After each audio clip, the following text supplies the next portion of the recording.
folks, it's Sven Jungbeck, and here is a very short trick how to build up lines in Gypsy Jazz music. And I will do it with the example of A major first. So if you know the triad chord or the sixth chord, no matter which one, it doesn't matter. The first thing that you're gonna focus on are the notes of the triad in that position, which will be A, C sharp, E, A, C sharp, E, and A. So, and you know, playing that notes is very important because the notes of the triad will make the listener feel like, he's playing an A major. And he's playing an A major chord and not some random stuff within the scale of A major. Of course, most of the ideas will also, if this is the tonic A major and you will start a line on the first chord of a tune, of course it will be basically inside the scale of A major. But the triad notes are the important notes that make it sound like, he's playing A major. For example, if there's no accompaniment. You know, if you play a tune without accompaniment, you need to point out the chords very clearly. So what I'm doing now is a line like that. I will start with a line like, I would start, for example, with a line like that. 1, 2, 3, 4. And this line starts on the root and it ends on the root. It goes like this. I'm playing A, then G sharp, again A, then chromatically from C sharp to E, then I'm playing G sharp and A. Then a very typical thing, I'm playing a note which is not in the scale. C as a chromatic approach for the third. I will tell you later more about this. This is a very typical thing. Now I'm playing E and F sharp, so I got the fifth and the sixth. Then the root, and then I'm doing a typical Gypsy Jazz stuff. Playing A, then B, doing a pull-up, and then a slide back to G sharp, again the root, and then I'm playing a little run downwards with B, A, F sharp, E, D, again C, C sharp, and A. Very slowly, 1, 2, 3, 4.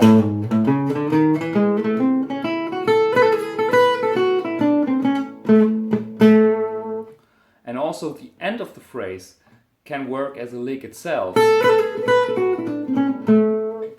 Now what you should do is playing that in every position, because the fretboard gets more and more narrow, the fret gets smaller, so it feels different to play that lick up here or that line up here. It feels different than playing it, for example, down here. So you should play it everywhere. Now I was talking about that little movement from C to C sharp in the key of A. It's just a chromatic approach of the major third. The major third is always the middle finger of that bar chord. And it can be found in all the voicings. For example, that Gypsy Jazz voicing, here is the C sharp for A major 6. A major 7, here's the A sharp. And even in a dominant chord, here's the C sharp, here's the C sharp. In that one too. It's the major third, right? It appears here, also here, and also up here. No matter if it's a major chord or a dominant chord or a sixth chord, doesn't matter. So, and the chromatic approach from C to C sharp, or actually a half note below the major third, is very typical. You could play, for example, would be typical Django.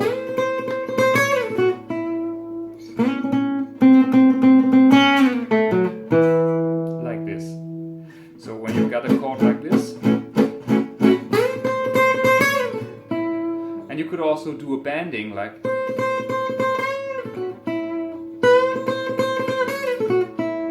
this. And this is a very good idea. And in the run, you will find this in all kinds of music. You know, typical blues opening would be. And again, you got this one.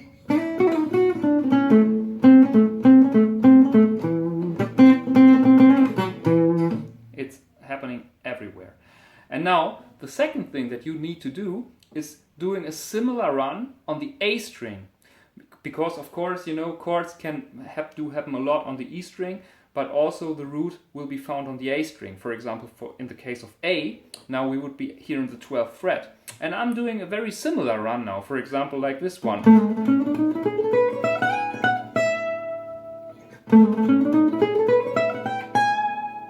The ending is really not actually important, but the beginning is the same.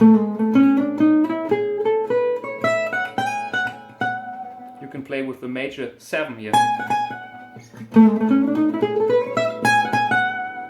Or you can go back. It's also very nice.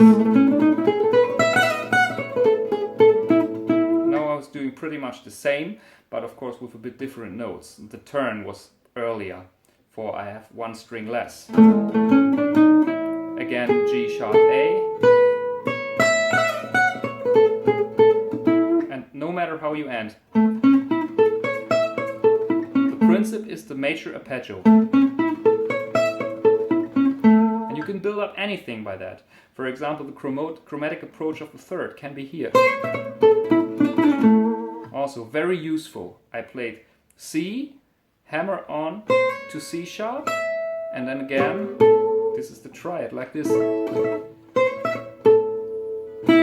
Then from the 4th, from D, back to the 3rd.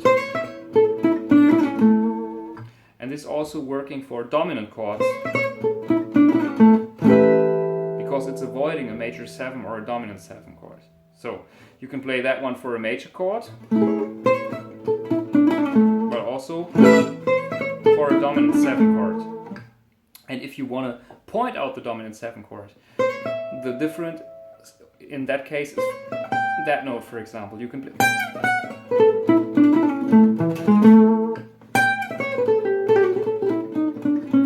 So it's very important to learn the arpeggios, of course. And this is my, let's say, first approach to have a longer line by using the important notes of the triads, which would be the root, the 3rd, and the 5th. The 5th can be found on the B string, and it's also a typical start when we go back to A major, like.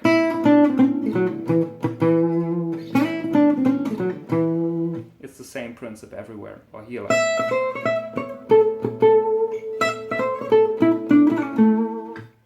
Okay. Another good thing that you can do, and I recommend doing this, is because it's also about the triad notes, is playing a very common Django lick. You play an octave, but you don't play it in the Wes Montgomery style, like you play it like this. Django played that a lot. You play the very high E, for example, which is the 5th of A, and this is of course working with the C sharp, and also with the root. And this is also working for every chord type, everywhere, and it's a very nice trick. So I hope that helped you to create more authentic sounding lines. Please subscribe if you liked it, and if you want to play along, check out my video, play along to Django's Tiger. You can practice some licks on a very long A major chord. Okay, see you soon, bye.